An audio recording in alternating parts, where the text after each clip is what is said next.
Good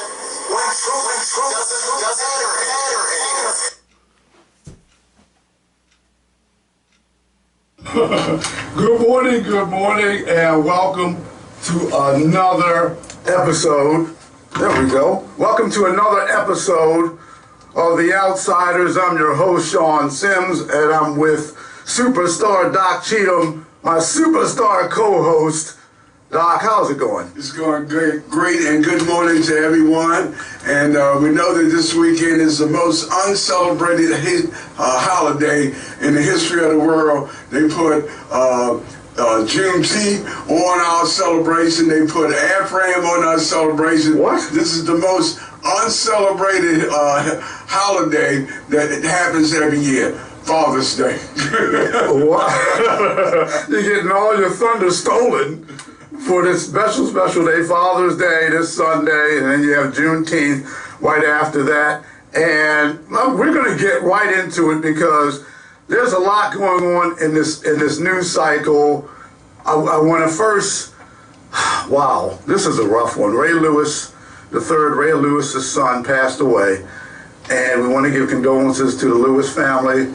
This is a tragic situation. He's only 28 years old, and what do you think of that, Rob? Ray Lewis. Sad. That is We're praying rough for everybody, but the thing I haven't heard is what was the cause of death. Well, I guess they're going to, put that out. But at this time, we want to give our condolences out to the Lewis family, Baltimore Raven Hall of Famer, number 52. And another quick shout out to those WWE pro wrestling fans, the Iron Sheik, Mr. Cameraman, Zoom.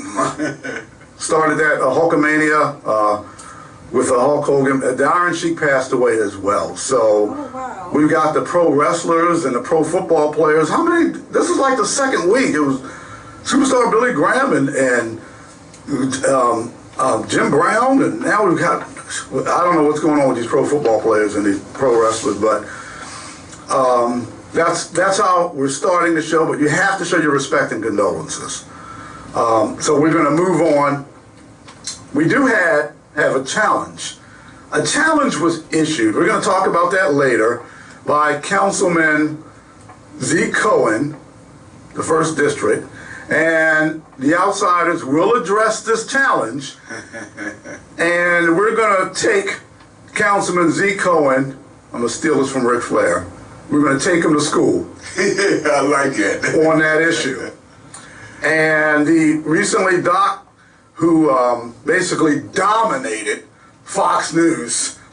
It was the Doc Cheatham show. There goes the neighborhood. As far as I'm concerned, the Outsider co-host, NAACP, former president, Baltimore chapter, Doc Cheatham. Doc, how did things go with that NAACP school meeting? I was very pleased that the event did happen, and I commend Dr. Barbara Desmond. From my vantage point, I'm only 72 years, but I know of no one more in tune with what is going on in education in the world, not just Maryland, not just the United States, but Dr. Barbara Desmond, to me, is the par existence of knowledge and being able to share the information. The NAACP had a good convention. Issues were great. Attendance was awful, and the failure of, I guess, 25 cities and counties in the state of Maryland, only one CEO from Baltimore County, and she was newly appointed. She was the only one that officially came. I was there both days. I didn't hear anybody apologize or saying that they were representing someone else. So, of course, we're going to throw under the bus for the 100th time the CEO for Baltimore City, because I not only did not see her there, but I did not hear anyone saying that they were representing her. But the issues were good. The speakers that they had were good. I think we had about 16 different workshops. Subject matter was great, but at the end of the day, I think we're going to have to sue. Dr. Mengele Santelises didn't show up. Baltimore City CEO didn't send a representative either. No. Not that I know of. That is a disgrace. I was there, unless they did it at the end of yesterday's event. Really? You know, I was there in the beginning. I was there doing the workshops. But it's sad, and because some of the issues are so critical, especially when you look at Baltimore City and Prince George's County. We are failing tremendously our children, and not to have representation there. I did send an email commending Dr. Desmond and the chairman, the state president of the NAACP, but I also made a couple of recommendations, and that was that we keep in tune or keep educated Giovanni, because he was not there but did not know of the event. I think we need to keep him in tune with what we're attempting and support him as much as we can. But I also feel without a doubt that Baltimore City must indeed have Black history, Black civics, African American history, whatever you want to call it. But to have us close to 90% of the students that go to Baltimore City public schools be African American, it is an insult that we're not teaching our kids our history. It is a disgrace. It's a tragedy, and it's a disgrace. It's a disgrace what's going on. Baltimore City CEO doesn't show up. What, 24 others don't show up? Or I think, of course, Baltimore County superintendent showed up, and the rest didn't. A few sent some representatives.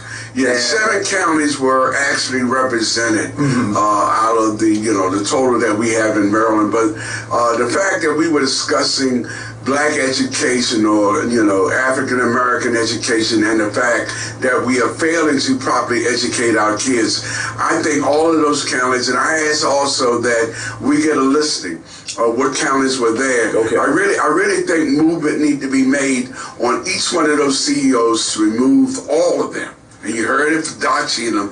We need to remove all of them except for Baltimore County. Okay, get lost, get out. And here's the thing. I sent an email to these superintendents. I didn't reach all of them, but the majority of them. Don't worry, guys. Don't worry, the other superintendents for the counties. I'll get to you. I have not received a response yet. I did get the best response from Washington County, so I'm waiting for them to get me the information on the Title I funds. Oh, wow. The increments when they have been received. They've been quiet about that. Then they don't show up for the NAACP event. So there's a saying, Doc, where there's smoke, there's fire. And why are the grades so low? Why are they so low? We're gonna look into that, and I've got some things coming up.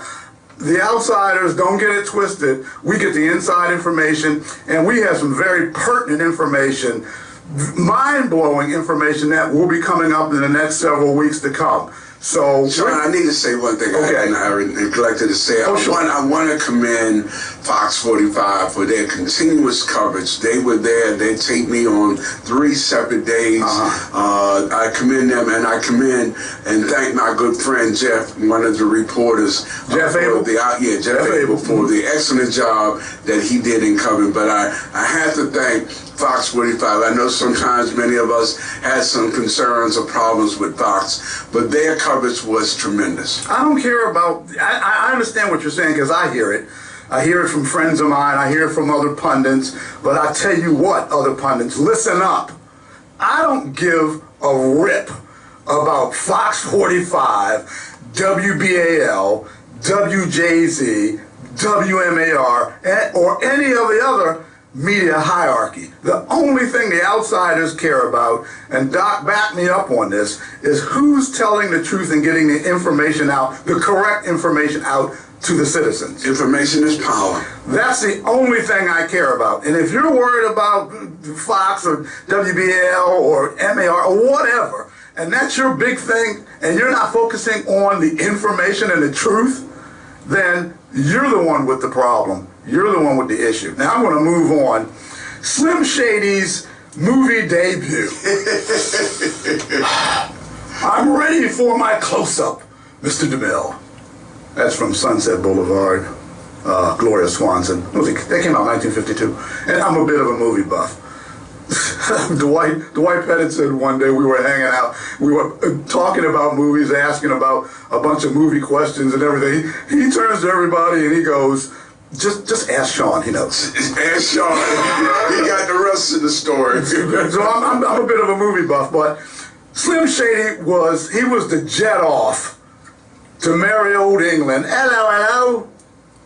I'm going to England. I'm going to meet the King, Charles, and have a movie debut of his new flick documentary, The Body Politic, or more accurately, I would consider the lack of a body politic. You know what I'm saying, Brandon? Slim Shady. But this GVRS program that they're touting in this documentary, and he's supposed to be the best thing since sliced bread in reducing crime and homicide. First of all, this GVRS program is failing miserably. They're giving you these numbers and they're trying to spew it. I did campaign advising. I was in those rooms when you come up with strategies. I did that, people. That's what I did that. I know what that's all about. So now what they're doing is, I'm going to throw this in real quick. They're deflecting off of Slim Shady's hot mess. They're bringing in Governor Moore to pull off some of the heat off of Slim Shady. Trust me, I used to come up with these ideas too. So you bring him in to pull off some of the heat off of Slim Shady. This GVRS program is failing. He stayed in town because he's got all kinds of situations he's got to deal with. And that way you can say, well, we'll talk about the red line, and then we'll put Hogan in, and then because you need a bad guy. You need a new bad guy, because Brandon's the bad guy. So now you need a new bad guy. So the new bad guy is racist Governor Hogan. Hogan was racist. So now you're playing the race card. So you're race baiting. Don't take the bait, people. Don't be suckers. The problem is, in Baltimore City, the mayor, he's the top of the chart. He's the top of the heap. He's number one. And Donnie Glover has a term for him as well, and we'll be dealing with that and Donnie Glover and what he had to say about Brandon Scott in a political situation. So don't take the bait, okay? He's deflecting. And our competition, I want to get right into the speaking about competition. Our competition, WBAL Radio, somehow pulled Jane Miller out of retirement to go up against the Outsiders, and she had a guest on, and this guest was talking about, and I'm talking about the New York reject, Maryland Secretary of Juvenile Services reject, okay, had him on, Vincent Schiraldi, and he makes a statement which shows why Mayor Adams got rid of him. He said, and I quote, "I'm impressed by what Mayor Scott did in Baltimore, East Baltimore, with the gun violence prevention work they did, and I really studied it." Now this is what he said. He said he really studied it, Doc, and talked with the people on his team that helped implement it, and talked with his consultants, and we're bringing those consultants in. Now, I just want everyone to listen to this interview. Nicole, could you cut one, please? Is that Minority Report? That's it, Doc. Thank you.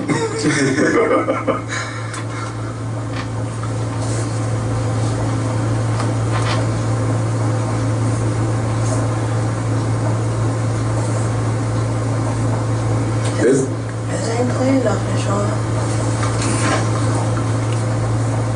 Anyway, I'm going to play it. Okay. What happened is you had a situation where Jane Miller, now Rudy Miller, had on the guest, Vincent Schiraldi. I'm just going to, recap real quick while I pull this up. And again, he said something that just wasn't making any sense at all. And I'm going to go with, hopefully this is it.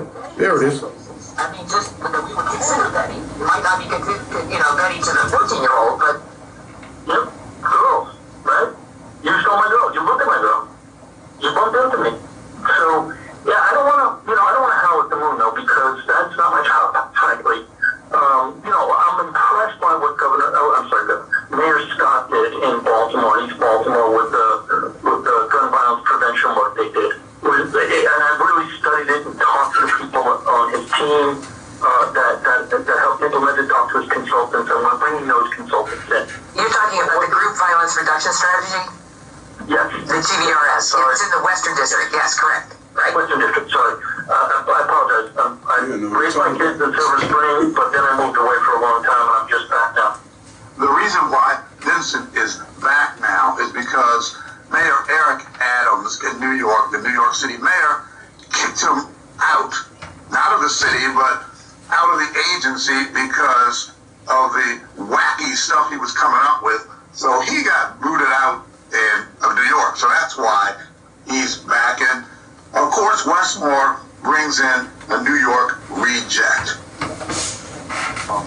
But anyway, they really look very carefully at the young people involved in gun violence. They look at what is, as young people and old people too, by the way, it's not just kids, and they look at what might predict future violence. And of course, now we have the Minority Report predictions of future violence and when a crime is going to be committed. I guess Tom Cruise is running it, and there are precogs and there are little balls falling down with names on it and times and dates, so they can predict when there's going to be a crime. Come on, this is ridiculous. most likely people to be involved, and how can we change that trajectory? Some of that is, might be that they're going to get time and they're going to get locked up, but they want to get there before somebody shoots somebody. They want to get there before somebody shoots somebody. Well, there's only one thing I have to say to that, when I think of that, Vincent. See, this is what we're talking about. Governor Westmore brings in this ass clown. Yeah, I said it. Talking about 25 years of age, your brain doesn't mature until then. Eric Adams had enough sense to get rid of this knucklehead. And Jane didn't even challenge this guy. What kind of hot mess was that? I listened to this interview and said, you've got to be kidding me. See, and here's another thing. Jane, she also said that the homicide rate year to date on the same program is down 18%. Not true, do your research. It's 14.8%, below 15%. Those were the numbers as of Slim Shady's sacking of Commissioner Harrison. I ran the numbers. What they are exactly today, I'm going to run those numbers. Doc, I'm going to keep running them. But as of the time when he sacked, that day, when he sacked Commissioner Harrison, it was 14.8%. Okay, and the number for the year, Ace, Slim Shady, is still 206. 15% first year, 15% reduction second year, another 15%. Now, Doc, I said another 15% he promised, not 15 straight up. Because what they do is they come up with these strategies, and this is what happened, folks, because I know how it works. And I'm going to tell you how it works. You have a campaign, because I've been involved in campaigns, change that you can believe in. Remember that, Doc? Yes, indeed. Barack Obama? Yep. Change you can believe. Who do you think came up with that? I did. I'm not going to go into the story, but my group, a Joshua Assessment Group, I made the phone call to Chicago, to the Obama campaign. And it's a long story, but yours truly came up with that campaign, and I've been involved in campaigns as well, doing advice and giving advice in some form, shape, or fashion. So this ain't my first go-around. So this 15%, what they do is they say, and I'm pontificating, but what they do is they say, hey, just say it's going to be 15% every year. Just say that. Then what will happen is, once you get in, you just say 15%. The people, they're not going to know the difference. They're not going to know it. And then just run with that number. And then once you hit that number right prior to running for re-election, then you can say, I made 15%. Oops, did I give up the game plan? Oopsie, ooh-wee. That's how they do it. I used to come up with this kind of crap. I know what I'm talking about. And that's what they did. That's what I believe. Doc, what do you think about this? Well, I heard two major blunders by this spokesperson. Wasn't one a long tape, but him to make two major blunders in just that little period of time that he talked. I'm hoping I don't ever hear him again, because I don't know what to believe coming out of his mouth. I think when Barack Obama became president, one of the senators or congressmen said, I thought what he said was quite appropriate, not for Barack, but I would say to the person on the radio, you lied. Oh boy. Wow. Oh man. That was, I consider, a bumbling, stumbling. You're supposed to be the head of this agency, juvenile justice, and you say, I've really studied it. You don't know the district. Yeah. You messed that up. Then you're talking about the program, gun reduction. What? You get the name wrong. You don't even know what program you're talking about. You don't even know the name of the program. This is ridiculous. So that's what we have. That's what we're talking about. I'm going to move on. Are you guys ready to queue up cut 2 yet? Mm-hmm. Okay, not yet. In a minute. Speaking of crime and issues. Now, this sex trafficking, Doc. This sex trafficking is a massive moneymaker, and State's Attorney Ivan Bates' office. Well, let me say this. Hassan Giordano, who I spoke with on June the 7th, stated that they have a plan to combat sex trafficking. Okay? Hassan, I dare you to deny you told me that. Okay? I sent an email to Ivan Bates' office and to the police commissioners, I say commissioners Harrison and this guy, Worley, and the mayor's office, requesting a copy of the comprehensive plan to combat sex trafficking in Baltimore City. And quickly, I'll read this. They had somebody get back to me at Bates' office. Her name is Emily. Where's her last name? Anyway, she sends something to me. Oh, here it is. Emily Whitty, Public Relations Officer. After I sent an email out, Doc, CCing the State's Attorney Bates' office, carbon copying him, on the letter that I sent to the police commissioners requesting the sex trafficking plan, it was minutes later, this Emily person, they finally respond back. It's called little arm twisting. Finally respond, and this is what she says. Thank you for reaching out. I have sent your email to our community engagement unit for follow-up. Here's my answer to Emily, my response. Hello, Emily. I don't understand this action, this comprehensive engagement unit. Is there a plan? Why did Hassan tell me I would receive it? He never mentioned this course of action. He never mentioned anything about this. Why did it take so long to get back to us? Because of the lack of communication and non-receipt of the plan, we have requested the plan from the police commissioners and mayor's office. Thanks, Sean Sims and Marvin Doc Cheatham, hosts of the Outsiders WMEG online radio. So let's see what happens. I want to see the plan. Hot shots. Doc, what do you think? I'm not going to hold my breath. Cough it up. Cough it up, Hassan. You made a promise to me, Jack. I gave him my email. He asked for it, my email address, and I haven't received it yet. And you're supposed to be Ivan Bates' right-hand person? Doc, what do you think? I mean, I know you mentioned the signs being taken down. What's going on with this guy? Why is he there? Why is he Ivan Bates' right-hand person? That's a good question. Well, we have a lot of younger people, I won't say young, but younger people who basically say what they feel they need to say, thinking no one is going to double check or go back on what they said. And I'm just sad to say that that's the only thing I've known about Mr. Giordano. He will say anything. The question is, can you catch him at what he's saying and then challenge him to say something that's different? But I have no respect for him, I'm sad to say. Wow, no respect. I have no respect for him. Not even a smidge? None. Not a sliver? Not in our older. Nothing? Not in our older. Oh, okay. Well, I'm going to hold him accountable for what he said to me, Mr. Former campaign advisor to Xavier Conaway. Call himself Mr. Politic. Would you give that name to yourself, brother? I don't know what. He's a legend in his own mind. So anyway, I'm ready for that. I'm ready for clip 2. You guys can cut 2.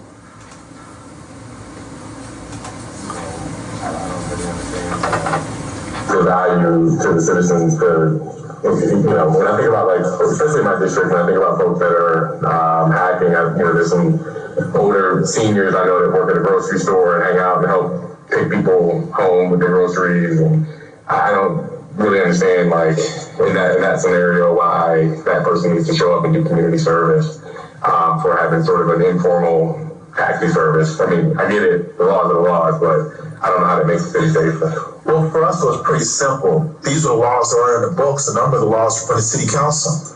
And so I feel like, look, now we brought it to your attention. If it's something you feel strong about, then please repeal it. I agree the same way about the hacking like you do. However, it's the law that was already on the book, and the citation was already in the book. Like, for instance, one of the things you don't see is sex work, because you can't give a citation for sex work. You can either arrest.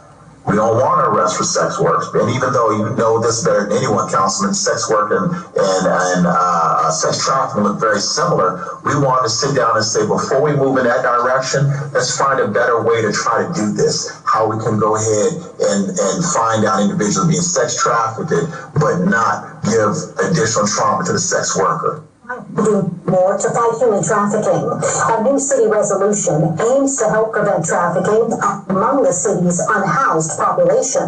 Here's KVU's Mike Barrett. I'm showing all of us voting in favor that this agenda is passed. Thursday, Austin City Council approved a measure to better educate city vendors on how to spot human trafficking. Human trafficking is another of the vast challenges facing unhoused people in our community. 2007 and 2017, a National Runaway Safe Line survey of 25,000 homeless youth found all of them at some point in that time period traded sex for survival. You cannot stop. You hear that, Ivan? Shouldn't that be important, Doc, to combat? Yeah, without a doubt, but it's sometimes people make promises that they can't keep. Unless you are in the street and know what goes on, you can see it, but if you don't have a history of knowing what actions are done by these individuals, sex trafficking, you can see it and really not know what you're looking at. And I think that's one of the problems we have of law enforcement in general. Many of them are not so accustomed to being in our city, really seeing it, but they don't know what they're seeing. Well, Mr. Bates, during the hearing, he brought up sex trafficking. He brought it up. So Ivan, where's your plan? You brought it up. That's something you discussed. That's something you brought. You're going after people hacking. Okay, that's really going to lower crime. Let's go after the hackers who are trying to make a few extra bucks. Real smart. Nah. So I'm waiting for the plan. I'm waiting for the plan. So I'm still going to stay on that. And we're going to move to our next subject. This was interesting. Donnie Glover, Be More News, The Outsiders. This is when my co-host Kim Banks was with me. And hopefully Kim's going to be doing segments. Kim, yes. She's doing fine. Hopefully going to bring her on to be doing segments called the Banks Report. So we're working on that. But we did receive the Wall Street Award from Donnie. And he did have something to say regarding the politics in Baltimore City. Rock's here now. Rock, could you cut 3, please? You don't prove yourself in brand, and that goes for you if you wanted to jump in. If you don't prove yourself, then we vote for somebody else. That ain't complicated. I don't care who you are, where you from, what you do, Democrat, Republican, Independent, it don't matter. You don't do your job, poo-poo. We will vote you out. 8 to 80, blind, crippled, and crazy. Everybody got a chance. Anybody can be in office. And what will be interesting is next year's citywide election here in the city of Baltimore. Yeah. You will. Will be interesting. Yes, it will. Some people think they have what it takes to knock Brandon off. I'm gonna tell you like this. Right now, he's the king of the hill. And if you're gonna be Brandon Scott, you better have a name, you better have a team, you better have some money, and you better have some mob boys to make sure these votes go down like they're supposed to. And that's all I'm gonna say about that. I will say I don't have a lot of confidence in the Baltimore City Board of Elections. I've seen too much foolishness, too much chicanery, and I'll tell you this, if I made 1,800 mistakes in my business, we probably wouldn't be on this air right here. Hey, Donnie, I have just one question for you after that.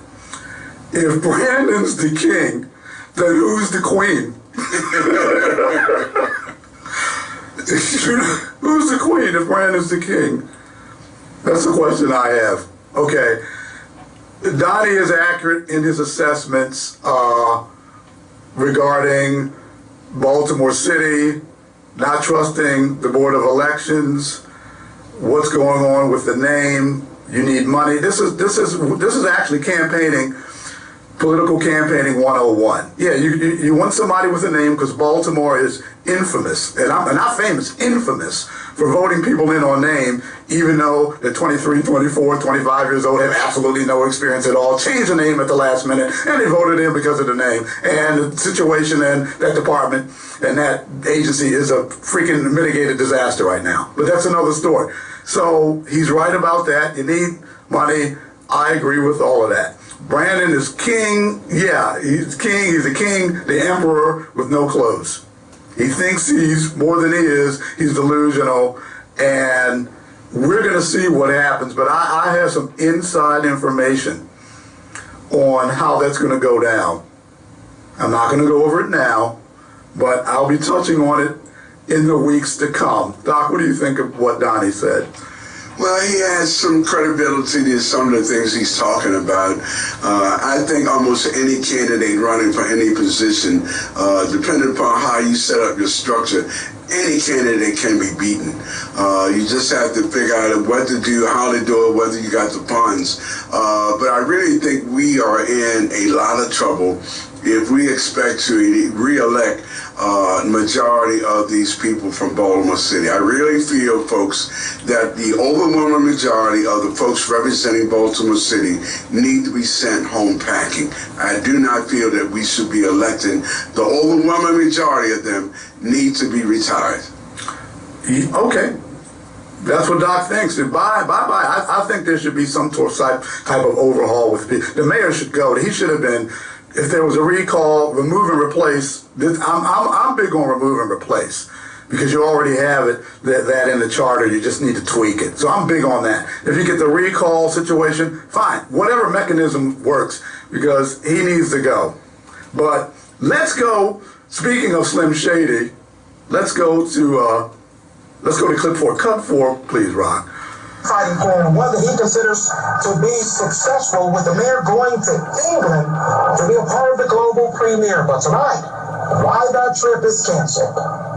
Political communication and rhetoric at the University of Maryland calls Scott's movie simply a political ploy. What else would it be?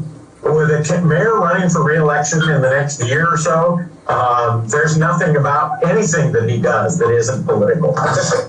The mayor scheduled to be there for the premiere, even though there was no word of that from his office. But late tonight, a sudden change of plans.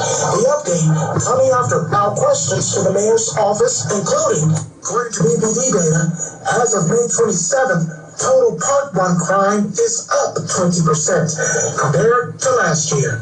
That includes robberies, carjackings, rapes, and auto thefts. Total violent crime is down 4%, but that stat does not include common assault, which is up 13%. The documentary was filmed during the 2020 mayoral campaign. And I made a promise to Baltimore.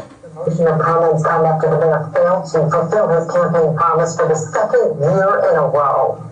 Our aim to reduce homicides by 15% each year by bringing us below 300 homicides in my first year, is that we have a whole lot of crazy nut jobs on planet Earth.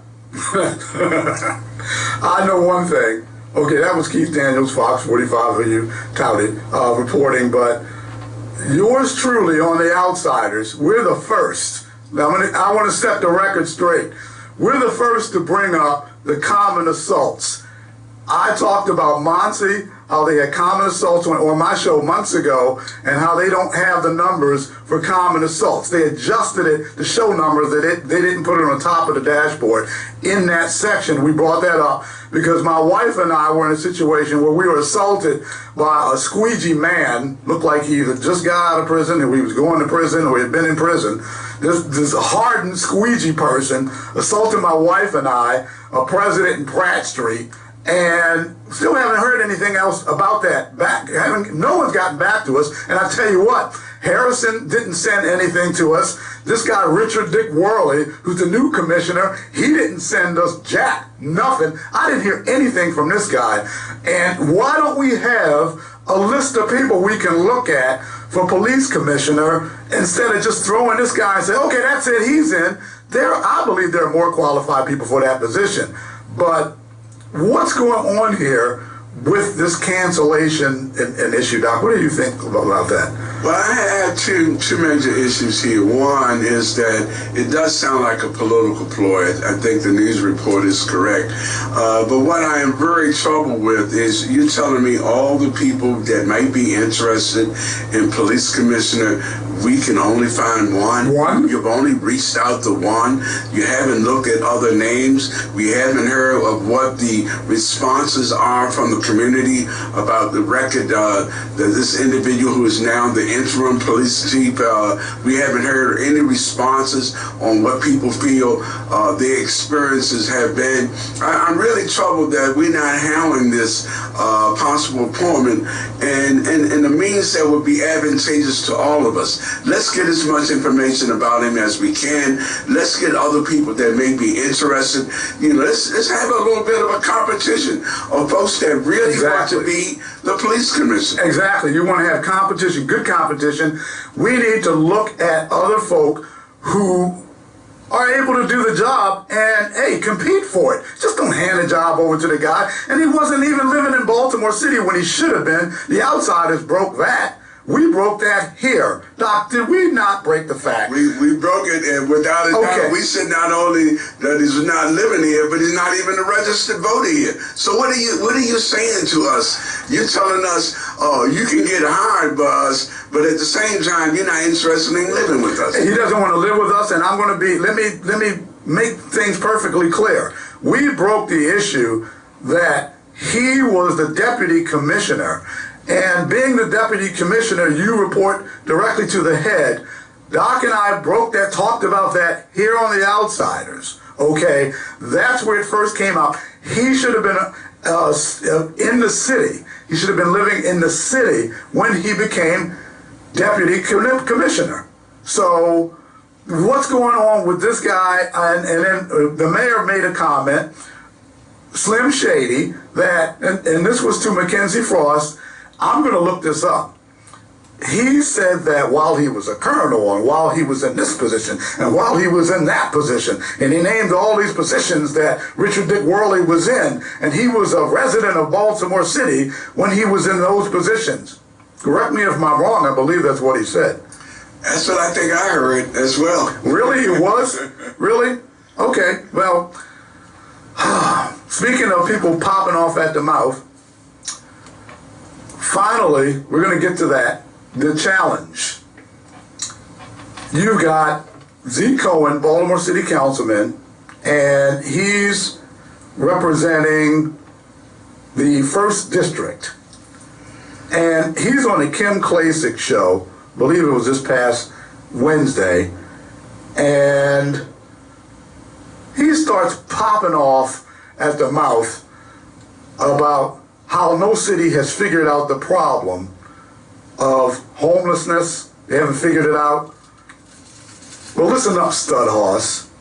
Before you go running off your mouth, throwing up challenges, he even challenged Kim. He goes, I challenge you and anybody else. Before you start popping off at the mouth, you better do your homework first before you start doing that. Because the outsiders, this outsider, I heard Doc, I get up in the morning, I do my stretching because I'm getting older now. I'm just a smidge at 60. 60 is just staring at me. So I do my stretching, I'm listening, and I listen to the different media pundits throughout the day, and I hear this interview, and I'm going, what in the world is this all about? Did he just say that? So I'm going to go ahead, and I'll be handling this one, Rock. And I'm going to go ahead and play this interview, part of it anyway. Ms. Councilman Cohen, why are we allowing Tent City on Dundalk and Halliburton Avenue, dozens of tents, trash, opening a drug market, and children allegedly living in these tents? How can this be allowed, and what can be done? Yeah, so look, homelessness is a major challenge across our city, across our country. Baltimore has about anywhere from 1,700 to 2,000 folks experiencing homelessness, and I challenge you or anyone else to find a city that has really figured it out. Okay. Really? You like to offer up challenges? Well, we took the challenge. And I'm looking at my notes here. Let's start with Houston, Texas. Yeah, boy. I've been to Dallas, but I've not visited Houston. I went to Dallas, my former co-host of Ultimate Sports Radio, when I was on WFBR, Sherman Pendergast, he was an MMA fighter. And another Coppinite. Okay. And we did an MMA show. I had to get a boxing license. It's called a second boxing license from Texas to be in his corner. Okay. And I helped him with his diet and everything else, some of his training, physical condition training, stuff like that. But I digress. Houston, and this is from the New York Times article, has reduced homelessness by 63%. Homeless vets used to wait years for an apartment are now waiting 32 days. Just a little over a month. Big difference. And they moved 25,000 people from the streets to homes of their own. And I'm going to go with another organization, this organization I should say, the organization Community Solutions, which is a nonprofit organization that works to achieve a lasting end to homelessness that leaves no one behind. Their program, Built for Zero. You all can look this up, Google it. A movement to measurably and equitably end homelessness. 14 communities have at least achieved functional zero for at least one population. 12 communities have solved veteran homelessness. 5 communities have solved chronic homelessness. 3 communities ended both. These communities and areas include Bergen County, New Jersey, Greater Region, Virginia, Chattanooga, Tennessee, Fremont County, Colorado, Lancaster City and County, Pennsylvania. Oh my goodness, we're just going to roll along, aren't we? Montgomery County, Maryland, really? Gulf Coast Region, Mississippi, really? Lake County, Illinois, Lynchburg, Virginia Region, Norman, Cleveland County, Oklahoma, and more and more and more. Functional zero, let me explain what this is for everyone listening, and YouTube and my Facebook people.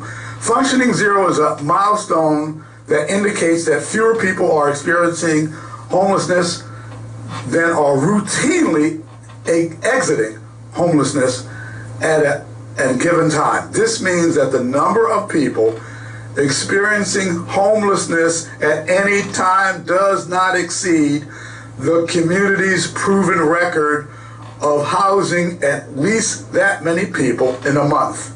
Got it? Okay, so they can house the people who are supposedly homeless. They have enough room and board to house them. Okay. Doc, my co-host, found a litany of cities that have solved the problem. The United States Interagency Council on Homelessness. Maybe you should take a look at this information, Zeke, FYI, before you start saying and making challenges. It has a section called Communities that have ended homelessness. Oops, ow, ooh, oochie, owie. That's gotta hurt. Homelessness of one kind or another. And quickly, finally, I'm going to say this. I got to throw this out, even though they weren't included, but other countries as well. I'll name it one. Looks like Finland. The World Economic Forum article, and the article is, Google this, people. You can Google all this, look this up. Here's how Finland solved its homelessness problem. So next week we're going to have on homelessness advocate Christina Flowers. All right. She was going to be on today, but she had some other things she had to do, but I want her in studio. So she's going to be in studio, and we will continue. Zeke, listen up. This isn't a one-show thing. You started a firestorm. So we're going to continue to discuss the issue, and the outsiders will see what we can do to help. Doc, what do you think of that? Well, I'm hoping I have an opportunity to speak to the councilman, about his candidacy for president of the city council. I will mention to him, I believe in being upfront with people. I'm not so good to remember everything, so I just tell the truth and let it fall as it may. But I think he owes the city of Baltimore an apology that, he had misinformation or did not do his real homework, because it was very easy for me, and I'm not in the homeless field. I try to assist Christina when I can, but I knew immediately that there were a number of cities that basically don't have homelessness, and Lord knows how many cities there are that have military in it, that have basically done away with homelessness, that had military people in it. But I knew immediately 4 cities that I knew of that did not have any homelessness. So, sometimes we all make mistakes. We talk a little too soon. We have not done our fact checks as we should, especially when you get on radio or TV. You got to fact check because folks are listening very attentively to what you're saying and also what you're doing. In this particular case, Councilman, you probably need to make an apology, and that would be my recommendation to him. I'm interested in him, and also other folks that are interested in being president of the city council. Then tell us what they're going to do to address the fact that we have 30% of our citizens suffering in food deserts. So, I'm going to have a candid talk, hopefully very soon, with the councilman and other people that are interested in running.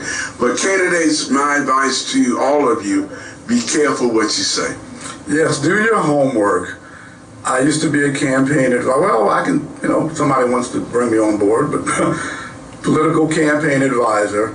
I would have never advised him. Do not ever, unless you have, first run it through me, unless you have everything pinpoint accurate and have done your homework and have people researching an issue. Don't ever throw out an open challenge. Yeah. Ever. Yeah. That is a rookie mistake. So we're going to stay on this issue of homelessness because I think it's important. The sex trafficking issue as well. The outsiders are going to keep on this. The Title I funding, what's going on with Title I, the funding. Why are the scores so low? I believe that with the school, I digress, I'm going back, but I believe that they can get those scores higher. I think there's something amiss with the scores, but why they're so low, and what is the reason? What is the reason why the scores are so low? So we're going to take a look at that, but I want to get to this. All I can say about this next situation is that I told you so. Rock, could you cut 5, please? I gave him a call. Christopher Robin, it was just Winnie the Pooh. Christopher Robin, Ervin. I saw this guy signs up. Remember we were running for office, you were running for office, clerk of the court, I was your campaign advisor, and I saw this guy signs up. We had your signs up all over Baltimore, and this guy, Chris Ervin. And I gave Chris a call because it looks like he was one of the awardees. His company, the Lazarus Rite Inc. Processing, originating, everything, man. To the telemarketing department, ran that. So I did a little bit of everything, and if they would have bought something across my desk with someone, and I asked them, Chris, are you in bankruptcy? And you have a current foreclosure. And he says, well, go to Clean Corp and ask them. I said, Chris, I'm asking you. I'm talking to you right now. I'm asking you. I'm not going to Clean Corp. As a matter of fact, I think I will go to Clean Corp because they're the ones that approved this guy. If someone would have brought this across my desk, I would have thrown this. Get this hot mess out of here. I'm not doing this. It's smarty pants. He said, going to them, underwriting it or looking at it and saying, this guy's in a bankruptcy, and it is listed. It's not like it's not listed. It's in a bankruptcy. The guy's in a foreclosure, and he's in 2 prior bankruptcies. Get this hot mess off my desk. But it looks like Clean Corp, they don't care about that. Now, does that make any sense? No. And he wouldn't answer the question. He kept saying, go to Clean Corp. And I'm like, you know what? Then he goes, I had a few more questions for Christopher Robin. And he, subsequently had to get off the phone because he was driving. I guess you can't walk and chew bubblegum at the same time. You backed him into a corner. Well, I'm telling you what, the outsiders, and this is from Roddy Piper. I actually trained next to him one time. This is from Roddy Piper. I'm here, and the outsiders are here to do 2 things. Chew bubblegum and kick ass. And we're all out of bubblegum. We're all out of bubblegum. Let me read the letter. Baltimore Civic Fund. I'm going to hold it up for my YouTube, Facebook people. I'm going to hold it right up. Here it is. Baltimore Civic Fund, May 30th, 2023. Dear Mr. Ervin, the Baltimore Civic Fund, the grantor, and the Lazarus Rite, the grantee, are parties to that certain Clean Corp grant agreement dated December 20th, 2022. The grant agreement, a copy of the grant agreement, is attached hereto as Exhibit A. Yes, I do have a copy of that. As described in greater detail below, the grantor and the city have determined that the grantee has materially breached the grant agreement by failing to perform its obligations as set forth therein. Therefore, this letter provides the grantee, that's the Lazarus Rite group, with written notice that the grantor, that's the Baltimore Civic Fund, is hereby exercising its rights to immediately terminate the grant agreement. Wow, that's heavy. Oh, there's more. In a phone call, I can't read all of it, but I'm going to read excerpts. In a phone call on May 17, 2023, the grantee stated that Clean Corp program activities, as outlined in the agreement, had been discontinued as of May 5th, 2023 due to lack of program funds. At that time, the grantee had been advanced a total of $414,477.50 to cover initial program costs.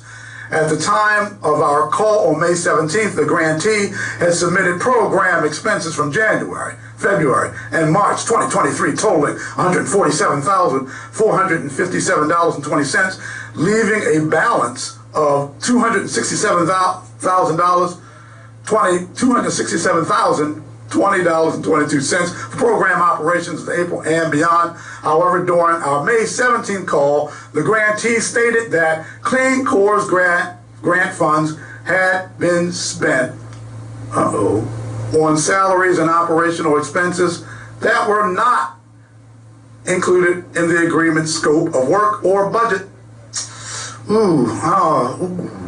This expenditure of grant funds for non-Clean Corp purposes breaches the terms of the grant agreement. And quickly, one more, because Doc, I know you're chomping at the bit. The grantee shall be required to promptly repay to the grantor any portion of the advance funds that is not adequately substantiated as having been expended in furtherance of approved Clean Corp activities By June 9th, 2023, the grantor will calculate the total funds spent on approved Clean Core activities by the grantee between January 1st, 2023 and May 10th, 2023, and the grantor will deduct the total spent from $414,477.50, which will provide a remaining balance of unused Clean Core funding.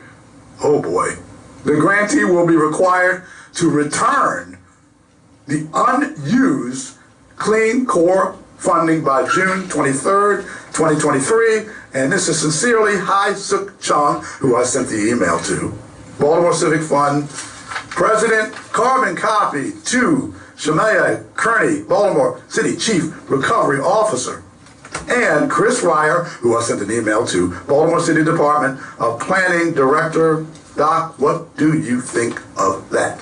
Well, it saddens me to hear this critical letter that's coming on a financial basis dealing with some funds that Baltimore City has through another party given. I really think, listening to how serious those charges are, I really think the Inspector General needs to be brought in immediately. I really do. It seems critical enough, you know, if the information is correct that's in the letter, there are some major violations that have taken place here. I think, you know, rather than playing around with this issue, the Inspector General for Baltimore City needs to be brought in. There's one more thing. Actually, there's more, but I'm going to touch on this more next week. But I have to say this because I called it. Because I used to do this. I used to do underwriting processing. I was in the mortgage industry. I did everything in that industry. The award amount, the grantee is eligible for monthly installments during the grant period not to exceed the total award amount of $1.657 million. Okay, now here's the kicker. Here's the kicker, and I'm going to read this real quick. Time running out, but I got to read this quick.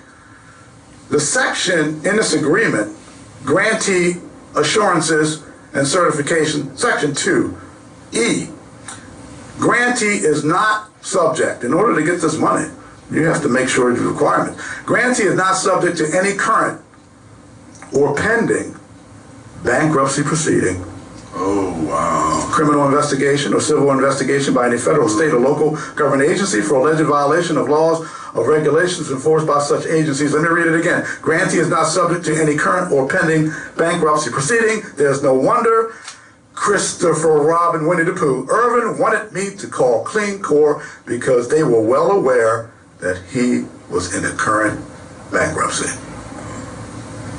Sad man, hoping and praying this is not accurate information, but seemingly it is. It's accurate. The way they have worded it, it seems like they dot their I's and cross their T's. But I really think rather than belaboring the whole issue, I really think an investigation needs to take place. The Inspector General, this would fall seemingly under your bailiwick.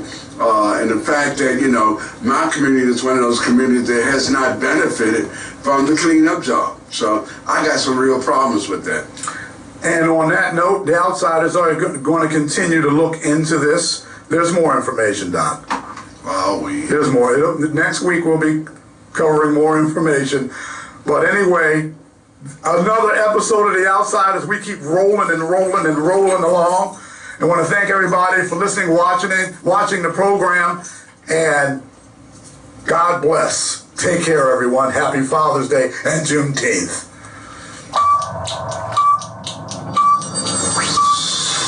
10, 9, 8, 7, 6, 5, 4, 3, 2,